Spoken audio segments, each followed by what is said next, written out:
What up? What up, everybody? We are live. Whistle Gang Podcast. 1/3. It's just me tonight. I don't know where my fellas is at. Say now I know it is 1/3 of the Whistle Gang Podcast. Here in the building. Shout out to Shanard. Shanard is doing some family stuff with his son. And P should be joining us any minute, but right now I have some special guests with us to talk about the preview to this. I was about to say the Redskins, but Commanders game. Joining us live and direct from the DMV. I'll let you go first, Sean. You can introduce yourself. Tell the people who you are. How you doing? My name is Sean Vincent Walker. I'm the founder and president of Nine Empire DMV. I've been living in DC all my life and never had an area, never had a place to watch my 49ers play. So my co-founder, James Spradlin, we linked up, started the Nine Empire DMV group just to get 49er fans in the DMV area together to watch the game together. Sweet. And y'all watch it at the Buffalo Wild Wings, right? Yes. Thanks to Torrey Jones, who was the manager there. Every Buffalo Wild Wings he's been at, we have taken our group there to watch the game. Sweet. Yeah. Jackie, you want to introduce yourself? I'm Jackie Moon. I also live Jackie in the Washington, Moon, by the way, y'all. You didn't think I was gonna shout you out? Hey, it is what it is. But now I've also lived in the DC area all my life. I actually met Sean back in 2011 through the 49er Faithful Facebook group, and he told me he had his own group, Nine Empire DMV. He's been a part of that ever since. I became a 49ers fan through my grandfather, who's still alive. We actually watched the game together on Christmas, cussing the TV out. Nice. But yeah, it's all love, love my Niners till the day I die. Absolutely, man. Absolutely. So let's jump into the DC side of things. Actually, yeah. Let's scratch that. Obviously, the people heard my thoughts and different things about what happened Christmas night. How do y'all feel about the performance that the team put up? You want to go, Sean? Go ahead, Jack, you go first. Yeah, it was a poor performance. I mean, people say we had to get humble. We need to lose a game. We had won 6 straight, and people say we need to be humble. The Ravens was a great team, but I mean, the performance was not good. You can't have 5 turnovers and think you're going to win the game. Even though we tried to come back at the end, but it was a failed mission. I think I don't think Brock Purdy will ever throw 4 interceptions ever again in his career. You know what I'm saying? So that was just a bad omen at this point. I wouldn't say that. Like I pointed out to the people in the last episode, Tom Brady, believe it or not, had 6 4-interception games. Peyton Manning had 6 of them as well. So it's not uncommon. It's the way that his happened with all the tip passes. Yep. That's what it was the uncommon part. And I also think we got away from the run. They got out there and tried to be too fancy. Your bread and butter is Christian McCaffrey. You hand the ball off, he's gonna get you 80 to 100 yards a game. Why that opens up the play action? Why are we just throwing the ball off the break? You know what I'm saying? I think they were trying to prove a point to outplay Lamar Jackson and got the point shoved back in their face. You know what I'm saying? So hopefully this weekend we don't take the Commanders lightly and we get back to what we know. Correct. What about you, Sean? How you feel about I mean, to look at the whole concept of the game, we did not do our normal formula. We established the run. After we established the run, we throw screen. We need to start throwing screens. We should have been running, then throwing. You put Purdy in a situation where he was throwing against an elite defense. It looked like the same thing we did with Cincinnati Bengals. They were disguising their defense. They were rushing a lot of times with just 4 linemen. They weren't blitzing all the time. They mostly sent max blitzes on 3rd down, just to throw him off. And you're cutting off his read time. He has to go through his progressions. Like he wasn't going through his progression. He wasn't comfortable in the pocket. And what we've been saying about the right side of the line, a lot of our fans have been like, well, Colt McKivitz has been doing fine. He's been managing. You can't manage against an elite defense. You can't manage against a defense that can get pressure with 4D line. Correct. It's not.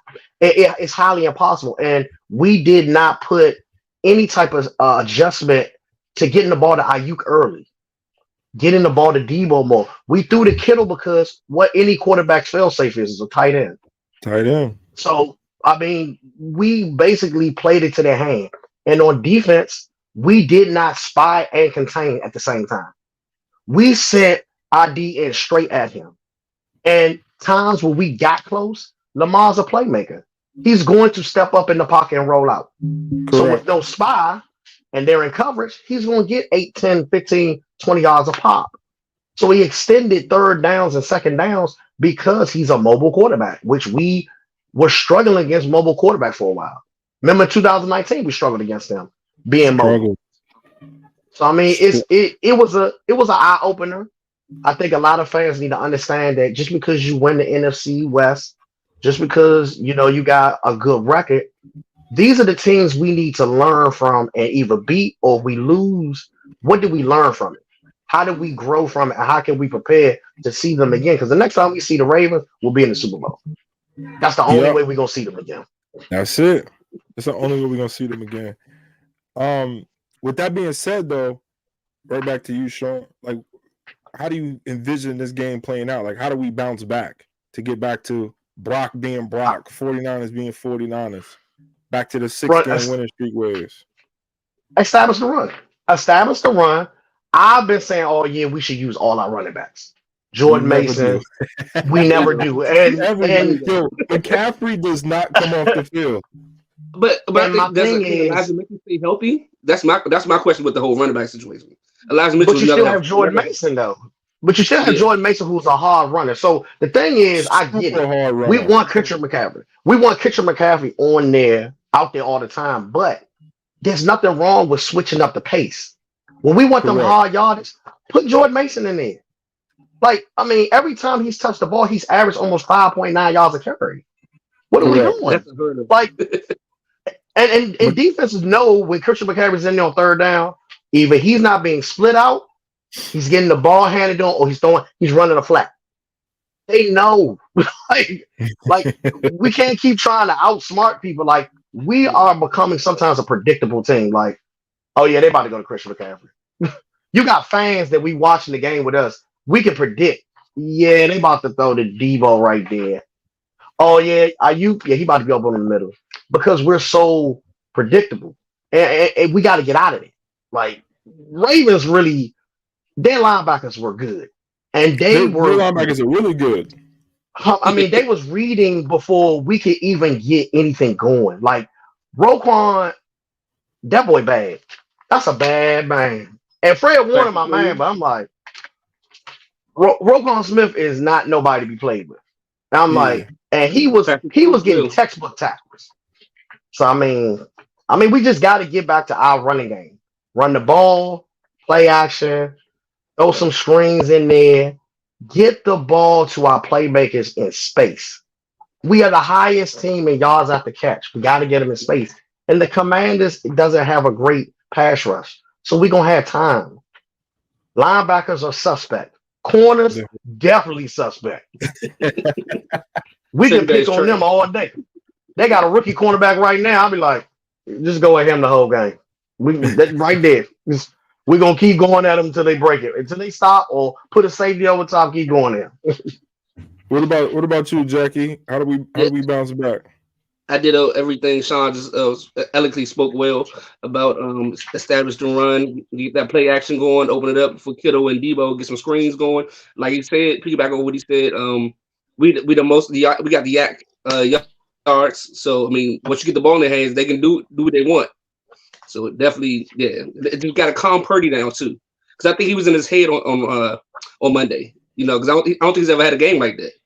So I just got to calm him down, relax, be good. Kyle said today, listening to the press conference today, that he felt that was actually good for Brock to get that game out the way, because as we all know, it's kind of been like uncommon the way he has started his career and not have a game like this But he's glad it happened. Obviously, not in the playoffs or anything like that. It gets out the way. But also, too, he got to feel it early because remember, he threw the 4th interception left in the 3rd quarter with like 12 minutes left. So he had like to right after still the first battle. Yeah, Yeah. he still had the battle in play. And with all of that being said, we were still in the game. That was the Down by crazy 4. part. We Down were by still 4. in They the scored 2 game. touchdowns in 18 seconds. Yeah, we were still in the game. Our defense did a hell of a job keeping them out the end zone, holding them to 3. And that's the part that people are not getting. Like, yes, we lost the game. It sucks to lose the game. But if you break it down, you rewatch the game, you look at it, like, we were in the game. Even with all the bad stuff that happened to us, we were in the game. We manhandled them up front. We led them in pass yards. We led them in rush yards. Unfortunately, we led them in turnovers. So that was the part that killed us. But I mean, we dominated the game in every other aspect of it besides the scoreboard, which is obviously ultimately the most important part. But speaking of that, Brock, you think his confidence is shaking? Like, where does Brock go from there? Like, is this a great matchup for him to get his mojo back? I mean, I believe so. Yeah. I mean, he has to realize that he's still in the learning spurt. He's still learning because you're being talked about being an MVP. You're the Mr. Irrelevant. You're the story. You're the guy. You're the guy that's going to take the 49ers to the playoffs and take them to the Super Bowl. So this is a game you got to win it. And my thing is, it's pressure, but I need Kyle to be there for him. When he threw his first pick, you should be talking to him. Hey, what you see right there? Da-da-da-da. You should be in his ear. Kyle doesn't do that with his quarterbacks. And that's the thing that kind of makes me eerie with Kyle. It's like, you need to be in your quarterback's ear, like, hey, it's okay. Next play on. Go, let's go. As he kept going, you could see that he was diminishing. So for this game, get him comfortable. Establish the run. After the run is established, then we move to the play action, to the passing, to really get him comfortable and get him in his groove. Get him on a page the way he's getting it to his playmakers. Once he gets to his playmakers, he'll have that confidence to roll out in the pocket, sit for a minute, wait for the play to develop, then get the ball out. Mm-hmm. He's not a bad quarterback. It's just they say he's a game manager, but there's nothing wrong with being a game manager. Jackie Moon's favorite quarterback, Alex Smith, game manager. He was a game manager.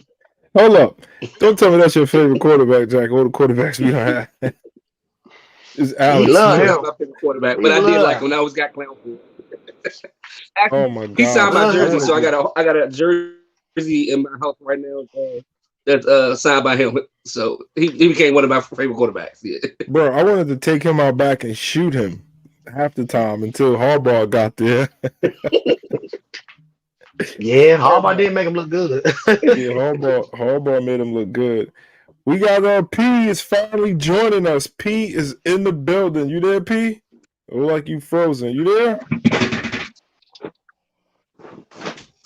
I don't know what's going on with P tonight. What's up? P. What's up, fellas? What's up? Man, I'm having issues. Can y'all hear me?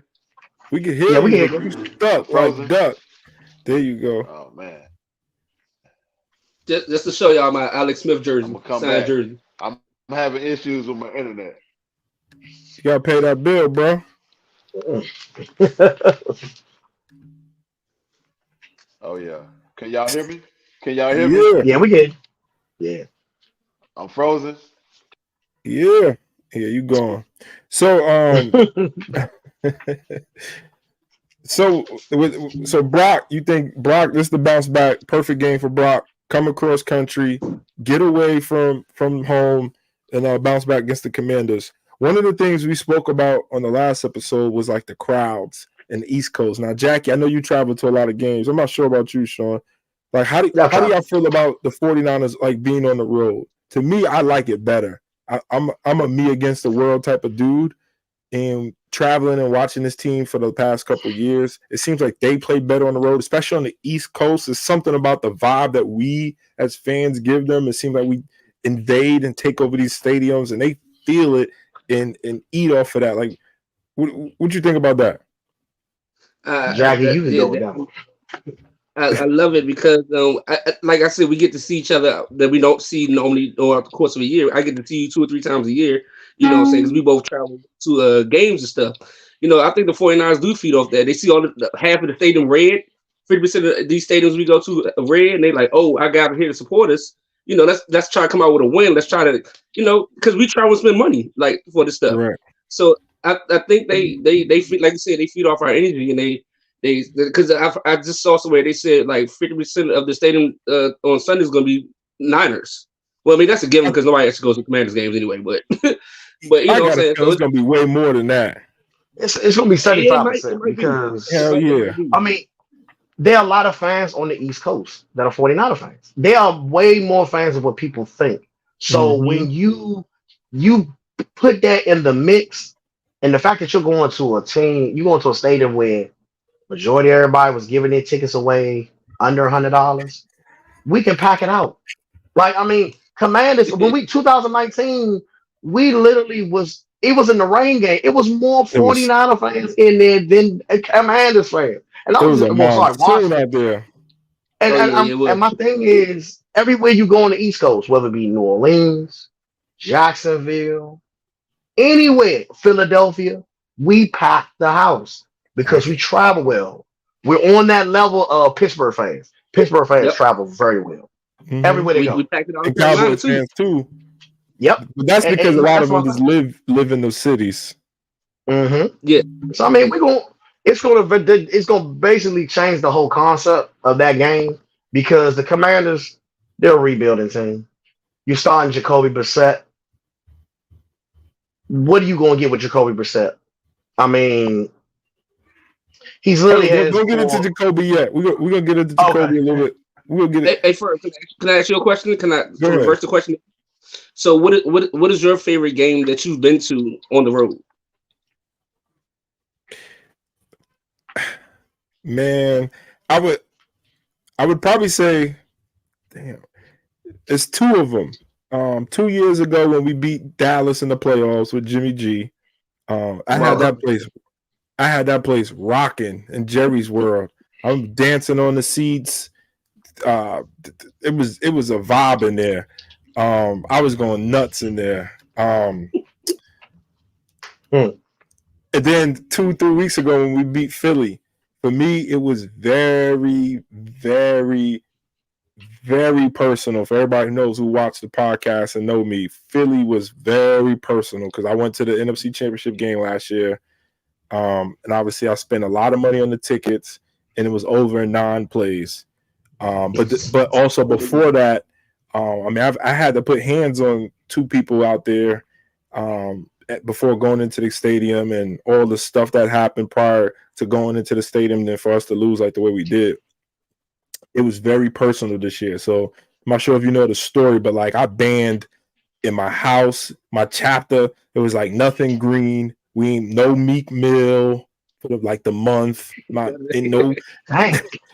Beanie Siegel, no nothing Philly. We not watching Will Smith. Yeah, it was no cheesesteaks. Nothing. No getting jiggy with it or nothing. No Kevin Hart. It was none of that stuff. It was real personal. And then I'm not sure if it was nothing, bro. It was nothing. And then I'm not sure if y'all saw the video or not, but I went viral out there in Philly because, you know, the fans would start to leave. I think it's up to like over 1 million views now.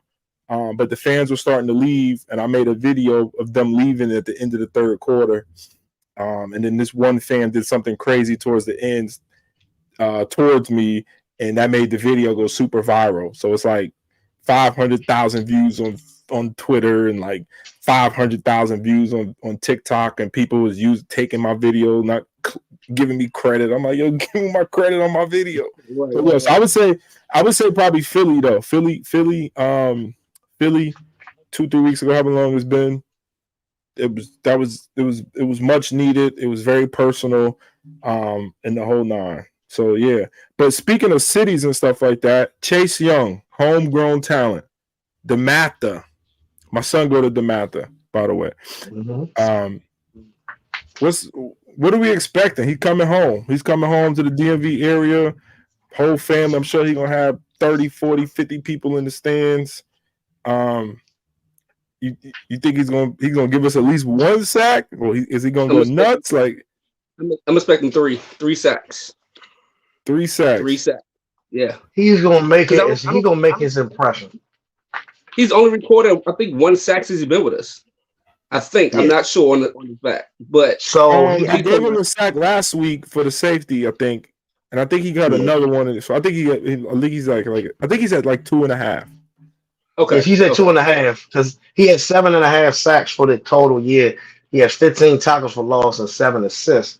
So this game right here is him to show the Commanders what they're gonna miss out of them getting rid of him. Because the trade, what was funny is in our group, I called it, and Jackie can tell you, I said it in the preseason. I was like, when they didn't pick up his 5th-year option, I said, take a 3rd-round pick, trade for him. Because we didn't know about Nick Bosa. That contract was looming. I was like, well, go get somebody that can come in, can make an impact. Go trade for Chase Young. People looked at me like I was crazy. Why a 3rd-round pick? I said, because we don't do nothing with our 3rd-round picks. So get something that is valuable. What have we benefited from our 3rd-round pick? And it was a 3rd-round pick that it was given to us because we got one of our minority coaches hired. So I was like, it works out perfect. So I was like this. And then when we got the trade, one of our members, Michael Hawkins, called me. He said it was on Halloween, and he was like, "Sean, you was right." I was like, "What are you talking about?" He's like, "They traded for Chase Young." I said, "They did the 3rd-round conservative pick." He's like, "Yep." I was like, "No, dog." I said it was a no-brainer, and because he's coming home, he got to show off. Yeah. I mean, they gave him up for a 3rd-round pick. That's a slap in the face. Yep. You was their #1 pick. I was defensive rookie of the year, and you just threw me away because I had injury issues. That's it. What about you? I gotta make you pay. So you saying 3, Jackie? 3. I need 3. I don't need 1. I don't need 2. I need 3. I need a hat trick out here. So I was just gonna say 2. God damn, 3. Nah, that's a lot. Hopefully he gives 1. Hopefully he gives at least 1. But with the city, so you got the new ownership in the city. Obviously, I know you guys are 49er fans, but you are obviously in the city that the team plays in. Just like here in Charlotte, I probably could tell you everything that's going on with the Panthers, even though I'm not a Panthers fan. What's going on with I want to call them the Redskins, but the Commanders? How is like the city vibing with the new ownership? I saw some stuff about Magic Johnson and people being really excited. What's going on in the city? Is there a different vibe in the city regards to the team right now? It's a breath of new life. Daniel Snyder milked the whole loyalty and tarnished the name because he cared about money, cared about filling the seats. Mm-hmm. And if anybody knows, I mean, the Hogs was a big thing to the Redskins, like legacy, like Doug Williams, John. I mean, you have so many Joe Theismann, and like for them to get a new owner, like a new owner gives new life to what they can look forward to. They looking for structure. They looking to drafting a franchise quarterback. Like, I mean, you went through so many quarterbacks that you thought was the guy, Jason Campbell. I mean, I forgot about him. RG3.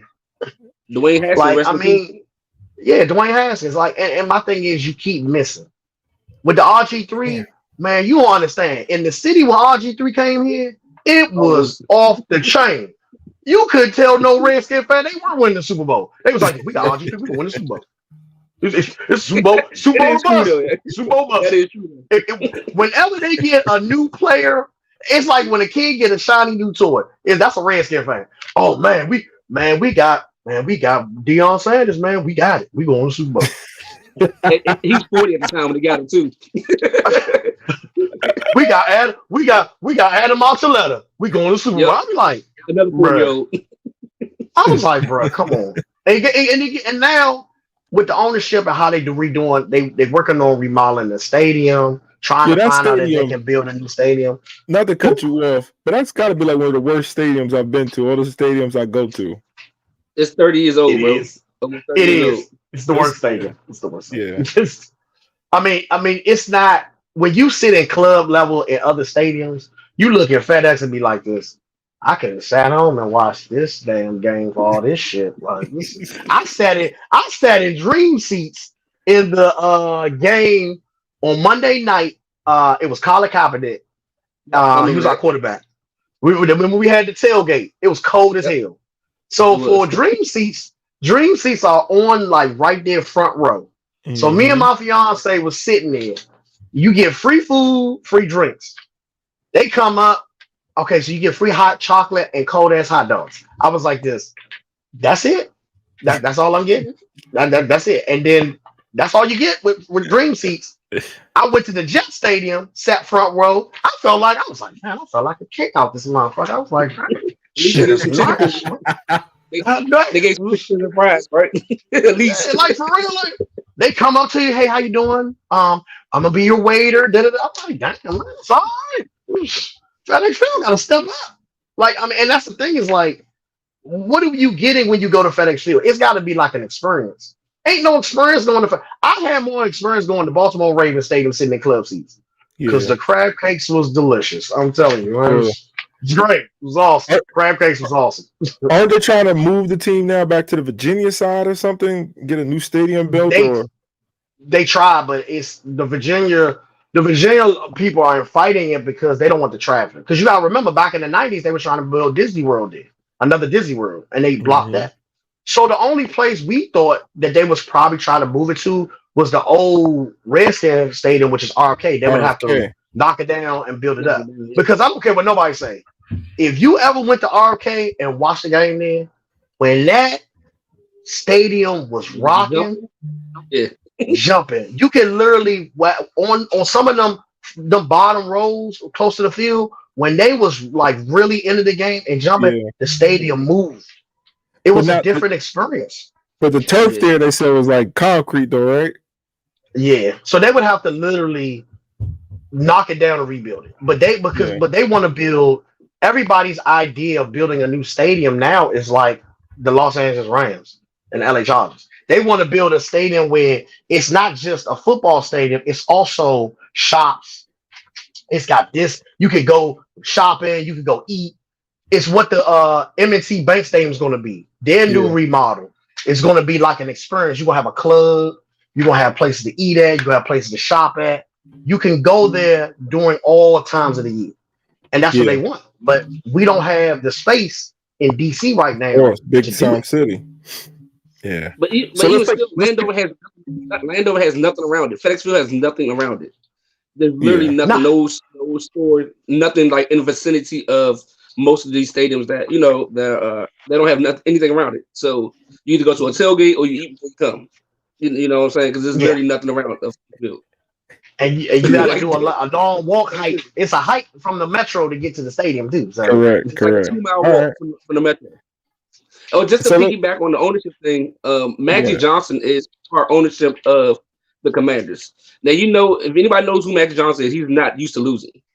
So you know that they're about to rectify all of that next year. Like Ron Rivera's probably about to go. He's definitely going. Yeah, you know what I'm saying? So there's about to be a whole new crew in the Commanders. But some of my friends, they love the new ownership, So that's all. Oh, we got a new owner. We about to do this. We about to do that. I mean, but at the end of the day, you might be through the same Commanders. Yeah. Because you change your name. Wait a minute. I mean, P, what's up, baby? You paid the bill? Man. My fault, fellas. Good gracious.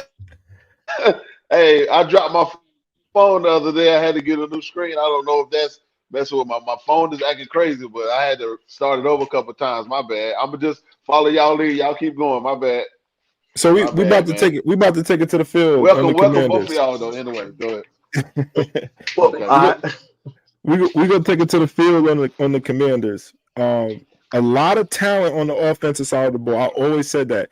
If you want to be real, they might have the the most talented wide receiver room in the NFL. If you want to go receiver for receiver, they the most talented or potential talent probably in the league. Obviously, struggle at quarterback, struggle everywhere else. Running back situation is pretty decent. What has happened to them? Like, why are they where they at? Is it because just the offensive line and the young quarterback, Sam Howell, or is it a combination of things? I know the defense struggles, but it should seem like the offense should be able to carry this team. Nope. One key thing that makes the offense bad, offensive line, quarterback.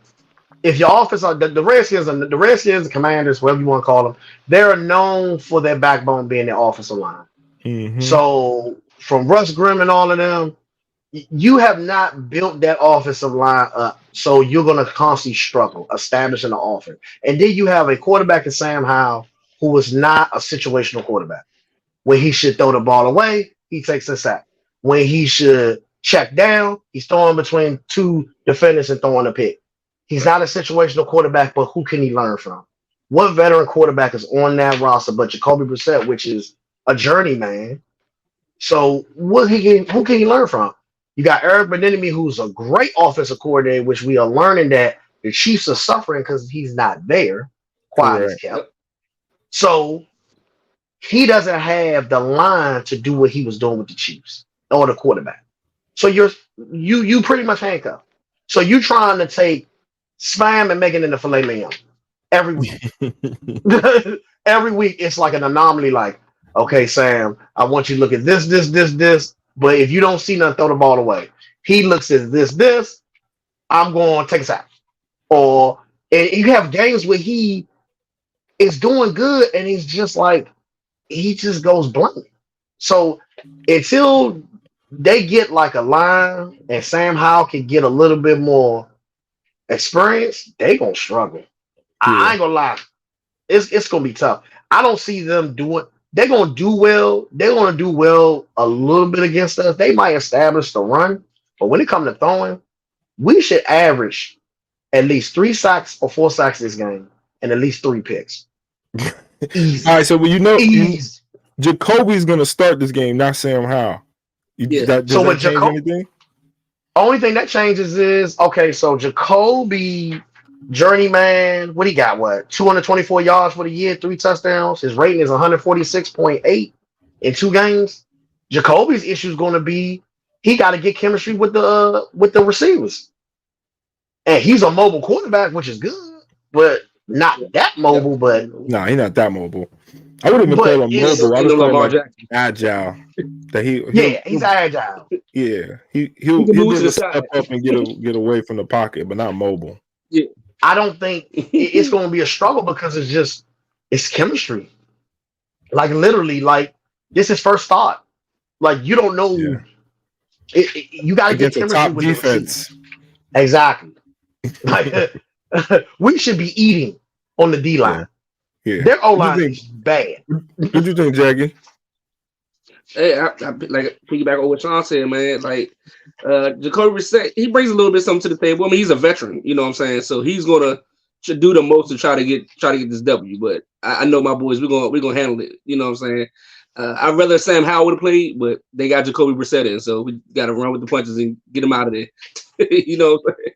Yeah, definitely got to get him up out of there. Whoever it is at quarterback, I don't care if they put Brian Robinson at quarterback. We got to roll their ass and get them up out there. But like you said, they had the offensive talent, though.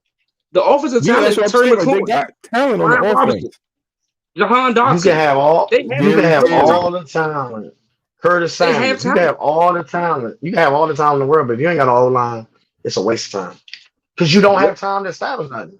By the time you do a 3-step drop, you got somebody in your face. It like every time. Like if you go and watch some of the all 22s of the Commanders, like literally 3-step drop, look, pow, he down.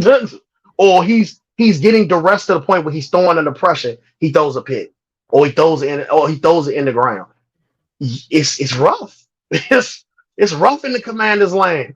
Yeah. It's a rough situation. But so hold up, but he he was leading the league in passing yards. Sam Howell was. At what point he was. But I mean, Howell's time is garbage time. Yeah, but they were saying that back to the enemy that they were passing the ball too much and not running it enough.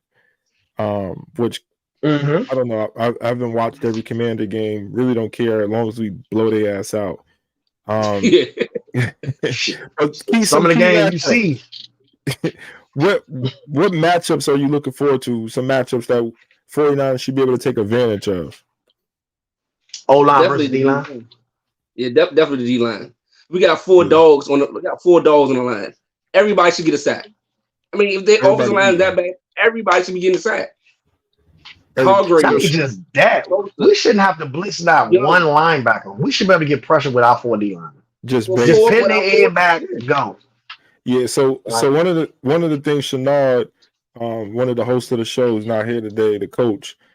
One of his predictions is always like, finally, let's get the D-line to eat. The D-line gonna eat this week. The D-line gonna eat this week. So for him, I'm gonna say, yeah, the D-line better eat this week. They should definitely get after it and have a good week, pad them stats, get Bosa up some more sacks. Because I think he's only at like at 10 or something like that. He's at 10 and a half. 10 and a half. Yeah, 10 and a half. Do we know if Armstead is playing? Armstead more than likely will not be playing. We did sign Joseph Day. Supposedly Armstead might be out for the rest of the regular season. Oh, damn. Yep. I'll be surprised. Yeah, Jair Brown is probably not going to play either with his knee. But the good thing about that, see, Lynch has been really good behind the scenes this year. And we got Logan Ryan, who won a Super Bowl with the Bucks. So he'll step in, veteran safety. Shouldn't be an issue. Even though I don't like him, Isaiah Oliver, they've worked him out at safety as well. I probably like him better out there opposed to in trying to be in the slot. He's a good tackler. So we'll see. We'll see. But safety is a position that we don't have a lot of depth at. But thankfully they did pick up Logan Ryan when they did, and so now he's there after Hufanga going down, and now Jair Brown going down. We also signed Rhett back too, right? Let's not talk about that. Yeah, I didn't like him on the field Monday night. Your last episode, you cooking up out me, eh? I mean, I'm like Brad. Like, come on, he been out for a year and some change. I get it. He cheap. You can get him on the cheap veteran deal, but he got to get in game shape. I wouldn't have thrown him in this type of game. This is too serious a game to throw him in. We've been rocking with every Thomas and Diamond Lemieux. Yeah. So my thing is, what was the purpose of putting him out there? And then when he got cooked, I was just like, just look at this. I almost threw my phone, like screaming, "Why is he on the field?" But he came into the game because Lenore had got banged up, and so Lenore was off the field. He came in, but I was like, "Lord Jesus." But definitely looking forward to the D-line eating this week against the porous Redskins O-line. But let's get into some predictions, score predictions. What you got, Jackie? I got 34-10. 34-10 who? They're gonna get a touchdown. They're gonna get a touchdown. So if they gotta get one, they get a field goal. 34-10. Brock throws 4 touchdowns, get a field goal in there. So 34-10. 34-10. All right. What about you, Sean? 28-3. 28-3. Damn. I don't, because they got beat on Monday night on Christmas. That got to sit. So you got to go out there and you got to go cross country, away from your family. You got to make a statement. Y'all supposed to be number 1 seed. You better act like it. You better play like it. You better do what you got to do. You need to kill them. You need to hit them on every aspect. We need to be on point on every aspect of the game. On tackling, on coverage. We should not let them breathe every time they take one step on any offensive series. Because you got to make a statement now. Because you got embarrassed. Got embarrassed. Lamar Jackson was sitting there like this. He had the press. I was like, I ain't worried about no MVP. That's your boy Purdy. I'm worried about Super Bowl. I was like, oh well. Excuse me, motherfucker. Well done. Well, all right. Yeah. The whole silver lining that lost, and I told Sean this earlier in the week. In 2019, we also lost to the Ravens in the regular season, and where we end up at the 2019 Super but Bowl. his rebuttal was we lost, but still we got to the Super Bowl. You know what I'm saying? So I don't take that loss with a grain of salt. I mean, it is what it is. It happened. Oh well. Yeah. So everybody, excuse me, who's watching us, drop your scores, your score predictions in the comments. I'll feature them on the show. But for everybody who knows, it's my prediction is Niners by 1 billion. Niners by 1 billion. Let's not fuck around this week. It's Niners by 1 billion. We coming across country. Make a statement. Show everybody like that's not us. Yeah, not Niners by 1 billion. Like not even close. Like please don't make me run on the field, Kyle. Please. Like don't make me choke somebody out. Like don't even make this close. I want to just sit back, relax. I don't even want to scream. I don't want to stand up. None of that. I just want to chill. I want to watch the game. Say what up to people I haven't seen in a while. Give some daps out. Take some pictures and get back to Charlotte. Niners by 1 billion. That sounds like a plan. I agree with them. I want them to beat the shit out of them. Yeah, I want them to beat them so bad to where the Commanders fans is leaving at the first half. Like, exactly. You played them last year. Take all the frustrations out. Say it again. Take all the frustrations out on them. Oh yeah, absolutely. So with all that being said, obviously there's a big invasion coming to your city, coming to the DMV this weekend. We had Corey from the 540 on Tuesday night come on and talk about the events, but you guys got the information on the events Friday night, Saturday where they need to be, Sunday morning. You guys want to talk about who taking the show on? You got it? Well, I'll take some of it. So on Friday, we're gonna have the meet and greet at Buffalo Wild Wings in Bowie. That's at 10601 Martin Luther King Jr. Highway, Bowie, Maryland. We're gonna have some raffles. We're gonna be raffling off a few things.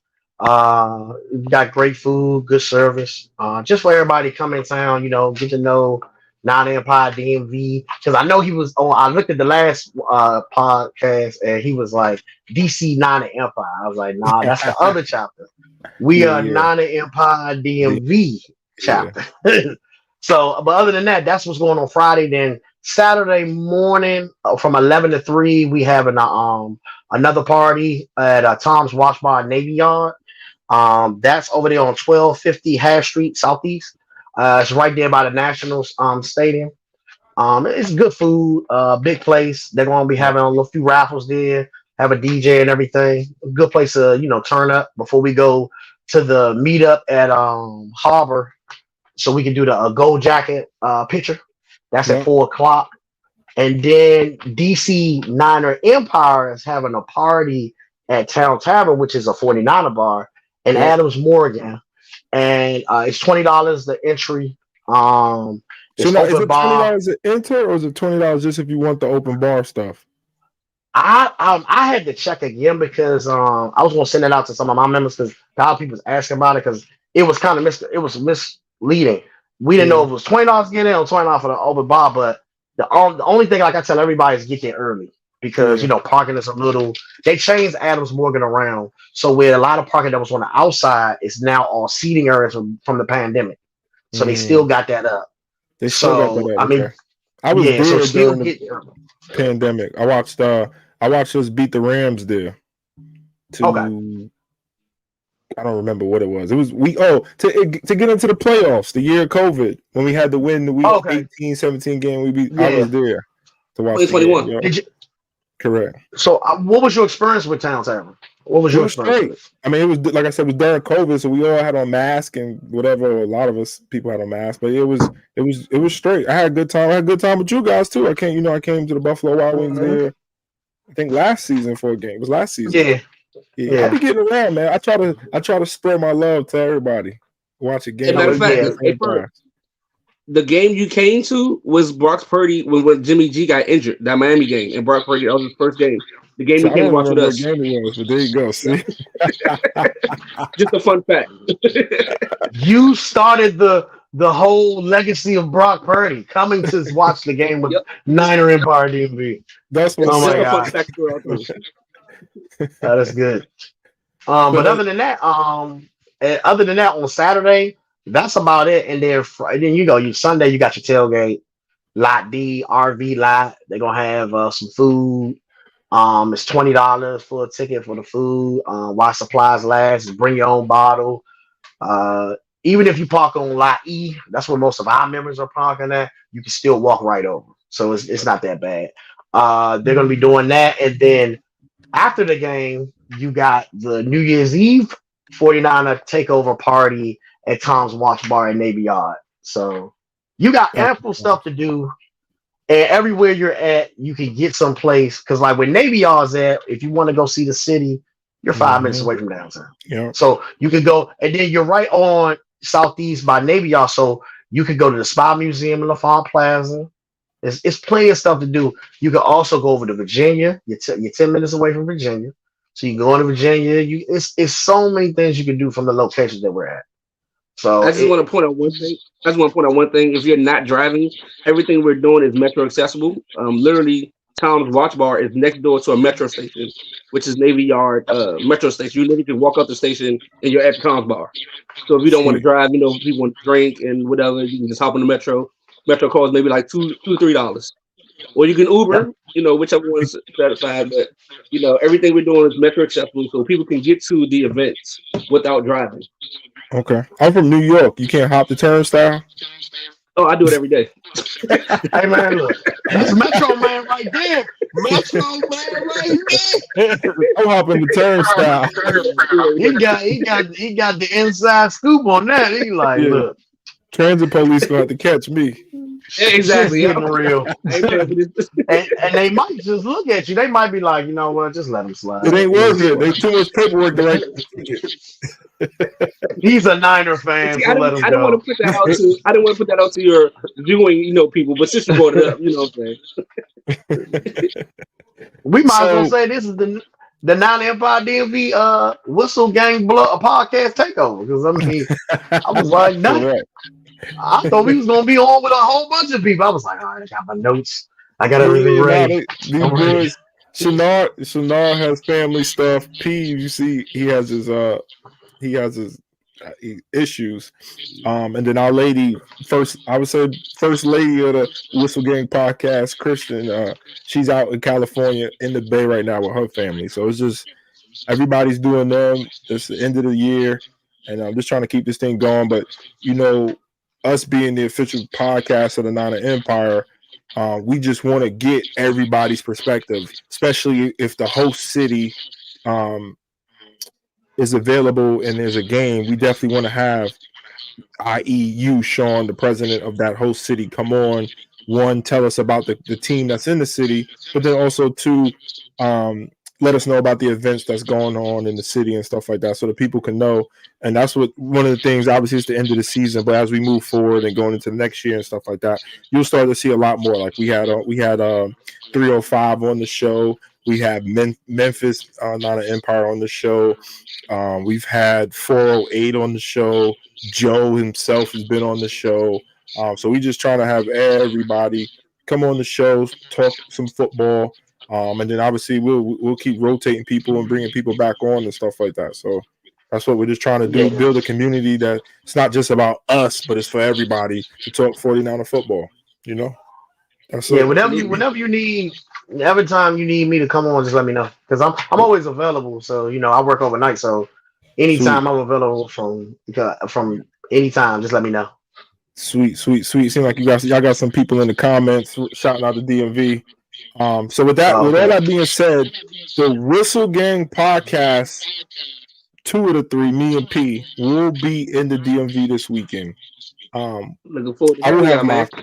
I'm gonna have my kids and stuff with me. So you might not see me at every event. You'll definitely 100% see me at the tailgate. And you'll definitely be able to see me at the MGM Graham. I'm a gambler. Y'all want to see where I'm at? I'm at the MGM. Okay. I'll be there all weekend. For sure. I'm at the MGM Graham all weekend. I'm staying there. You rolling? Huh? He said, "What you rolling?" What you rolling, man? You doing craps? What you doing? You doing slots? I'm playing never no slots. Hell no. I'm a craps. I'm playing craps, a little bit of roulette, and then blackjack. So I'm in all 3 of those, but I will for sure be in the MGM Graham. If you're looking for me, I would be in the MGM Graham all day. But hopefully I'll see you guys for probably at the picture. The picture. I don't see why I wouldn't come to that at least. But other than that, I'm not sure what. But I know P will get to the events. We will have our whistles. So if you see us, you're gonna hear the whistles. You know it's us. We're there. We love to take pictures, talk to people, everything. We're gonna try to do some commentary on the spot. So we got some things coming, but we are excited to come to the DMV. Obviously, personally, I spend a lot of time in the DMV because I got my kids there, my older kids. But we can't wait, man. We're excited for the 49ers to get back on track, to come to the town, kick the Redskins or whatever the Commanders' ass, and go from there. But me speaking for my 2 brothers, appreciate you guys coming on the Whistle Gang podcast episode, giving your insight to the 49ers and also the Commanders. You guys got any shout outs before we get out of here? We always give everybody a chance to give some shout outs before we get out of here. I do actually. I want to shout out my sisters, Belinda, Jules, Lunchy. You know, I can't wait to all them come to DMV. Yeah, they coming. Squad, my man Sid, Cello, you know, Anton. Man, I just can't wait to all y'all to come because we all see each other in different cities, but I get to have y'all my city. You know what I'm saying? So shout out to all the 49ers crew, you yourself. Thank you for this invite, this opportunity to talk football with you and everything. I saw how you ran your stuff in Charlotte last year when we were down there, and that was a great party, great weekend. Appreciate it's just all love, man. All love. Appreciate it. You got some shout outs, Sean? I'd like to shout out to the 9 Empire DMV members and team for all that they did for this weekend, what they put together. I know it's a lot. It's a lot. Shout out to all the chapters that came together, that was working together to get this weekend together, so we can really have a good time together as a family, as a whole, so we can actually represent the 49ers the right way. I know 2019 was so far ago, so this is a good way to go into the new year. Correct. Going into the playoffs, starting off by a good win, beating the shit out of the Commanders. So just shout out to my team. Shout out to the Buffalo Wild Wings for hosting us this Friday. Tom's Watch Bar for hosting us on Saturday and Sunday night.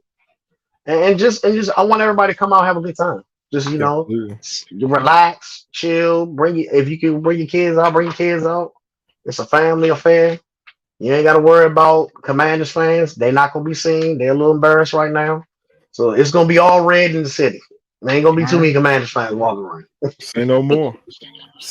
So with all that being said, we will see you guys in the DMV this weekend.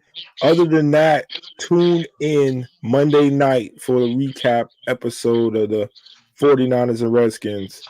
If we don't see you, Happy New Year and Happy Kwanzaa and everything else. Happy holidays to everybody out there. But Whistle Gang Podcast, man, we out. Peace. Appreciate it. Peace.